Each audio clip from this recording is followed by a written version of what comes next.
Halo Bapak Ibu, saudara-saudari sekalian, lovers and haters, salam cerdas Indonesiaku. Jumpa lagi kita pada kesempatan kali ini.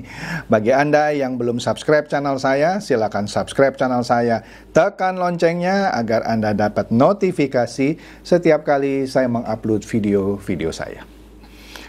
Oke, pada kesempatan kali ini saya akan membahas mengapa investasi, tanda kutip ya, emas atau Bitcoin sebenarnya tidak cocok disebut investasi.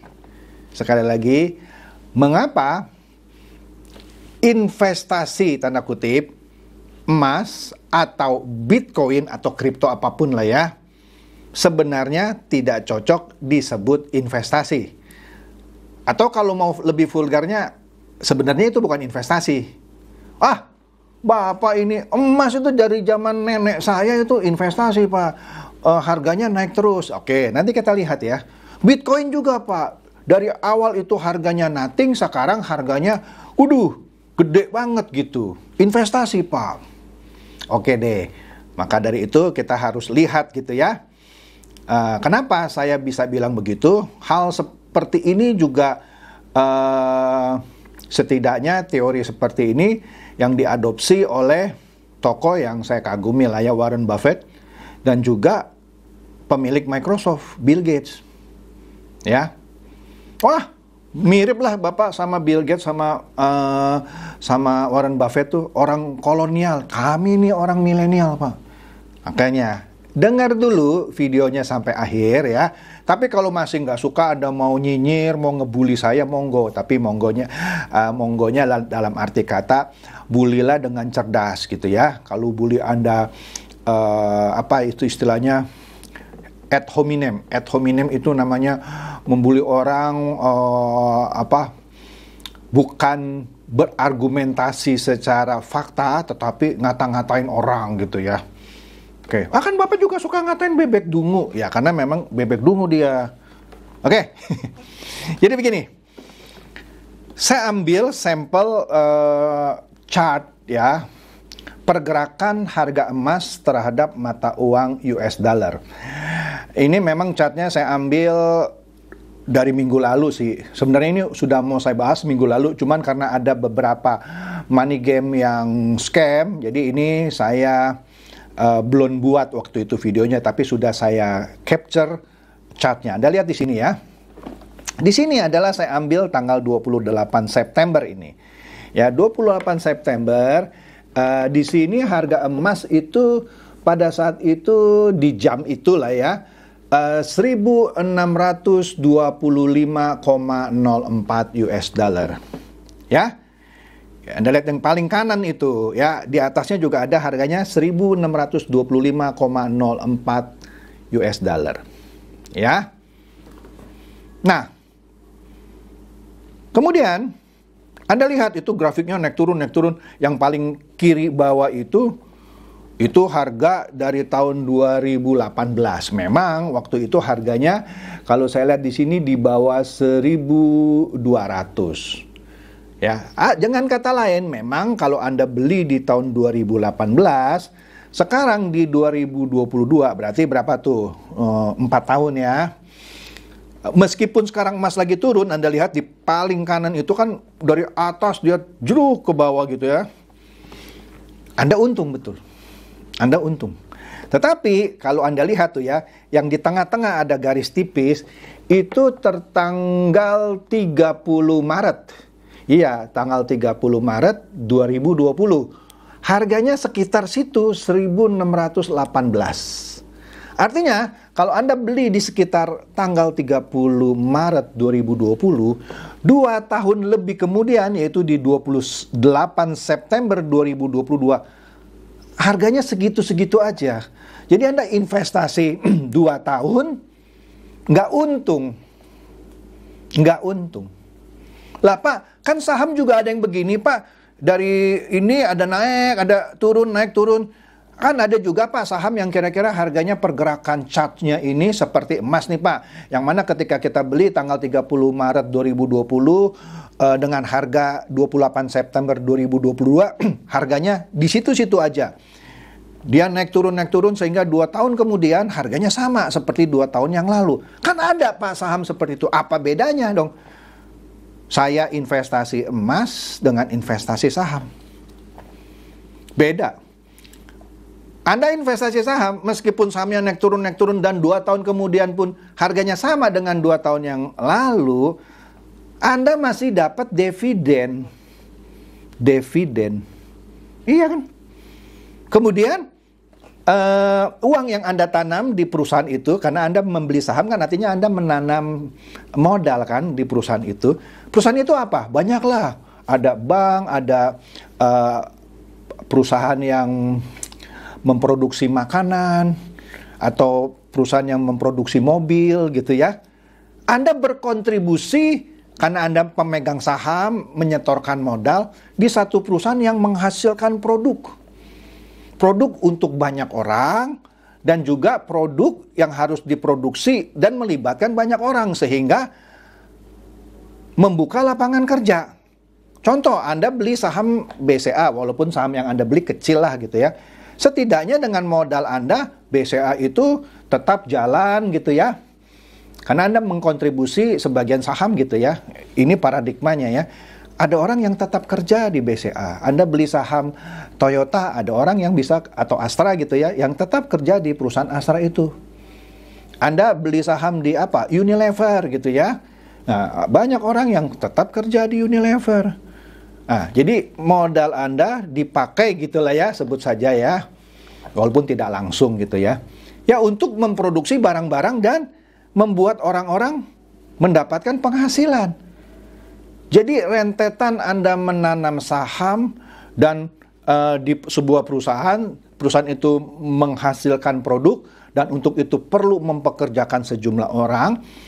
Dampaknya lebih besar lebih besar dibanding Anda hanya beli emas, benda mati, yang Anda hanya berharap harganya kalau bisa naik terus gitu ya, jangan turun-turun.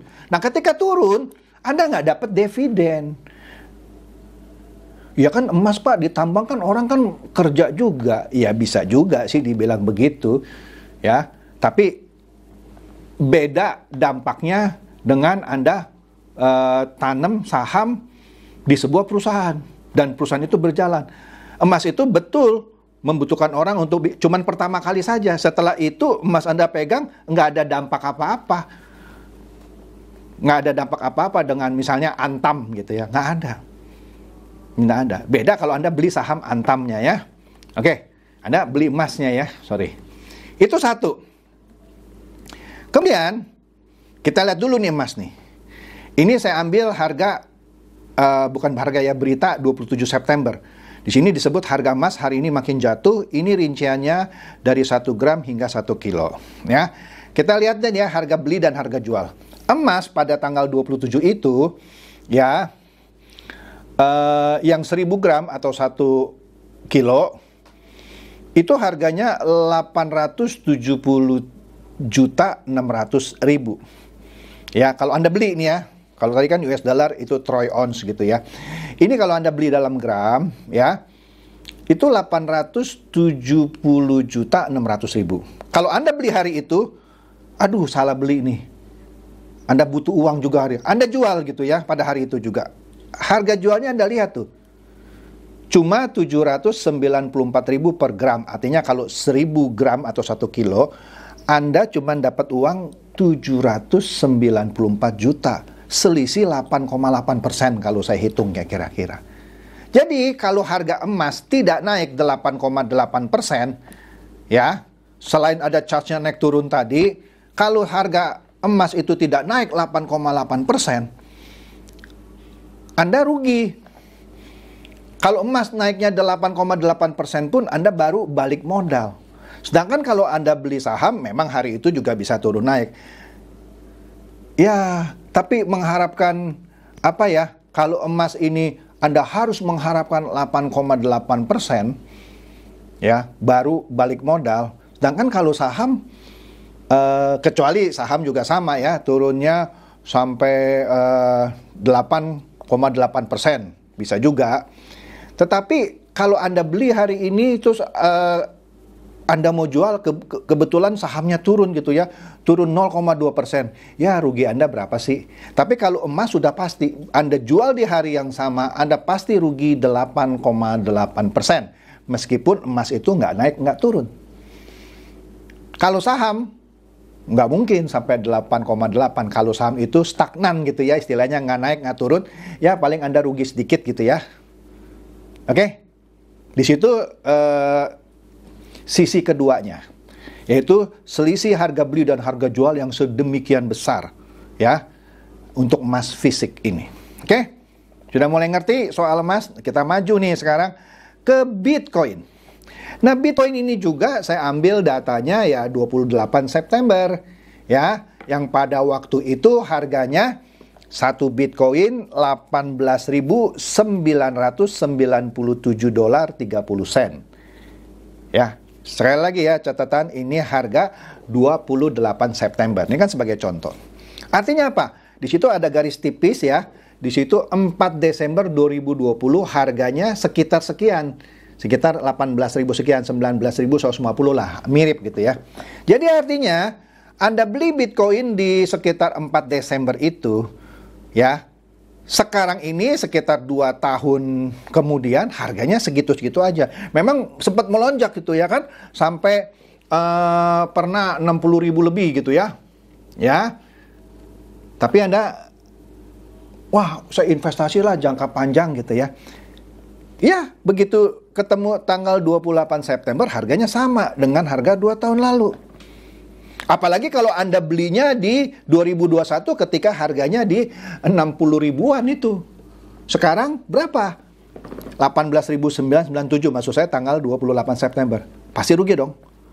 Wah kan saham juga ada pagi ini. Betul, sekali lagi saham itu menghasilkan dividen.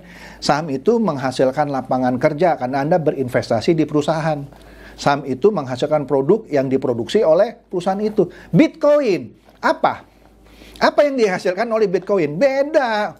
Itu kan cuman Anda berspekulasi supaya Bitcoin ini naik, Anda mau jual gitu. Naik, tunggu naik terus, jatuh, nggak sempat jual. Itu bukan investasi namanya. Spekulasi. Tapi kalau Anda ngotot bilang itu investasi, ya terserah juga. Tuh kan Bapak lihat yang paling kiri bawah, itu kan rendah banget Pak ya. Iya, tapi apakah Anda beli pada saat titik di situ?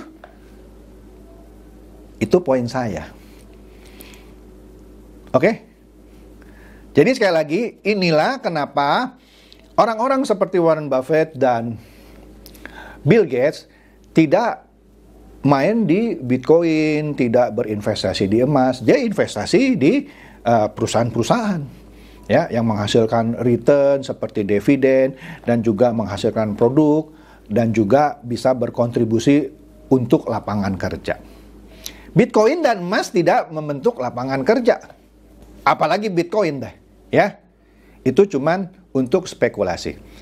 Monggo kalau Anda nggak suka dengan bahasan saya, karena saya yakin pasti yang pencipta kripto bilang, alah Pak Chandra udahlah, memang dia nggak suka kripto gitu ya. Ya terserah Anda. Gitu. Oke, jadi demikian saja bahasan saya mengenai investasi di emas atau Bitcoin yang saya sebut bukan investasi yang sesungguhnya. Kalau Anda nggak suka gitu ya, itu urusan Anda gitu ya. Saya cuman mengulas ya sesuai ya pandangan-pandangan orang-orang kolonial tuh yang Anda bilang orang-orang kolot seperti Warren Buffett dan Bill Gates gitu ya. Dan saya setuju dengan pandangan mereka bahwa investasi di emas atau Bitcoin itu bukan sesuatu investasi yang menghasilkan, baik itu menghasilkan produk atau menghasilkan atau menciptakan dampak buat orang, dalam hal ini lapangan kerja, ya kan? Itu cuma sesuatu yang Anda pegang dengan harapan barang ini akan naik, dan itu sebenarnya bukan definisi investasi. Yang penting cuan Pak, ya terserah Anda. Oke? Demikian saja bahasan saya mengenai investasi di emas dan Bitcoin pada khususnya atau kripto pada umumnya. Semoga ini mencerdaskan dan mencerahkan Anda semua. Silakan share video saya ini kepada teman-teman, sahabat, atau kerabat supaya mereka tambah cerdas dan juga tercerahkan. Seperti biasa, terima kasih.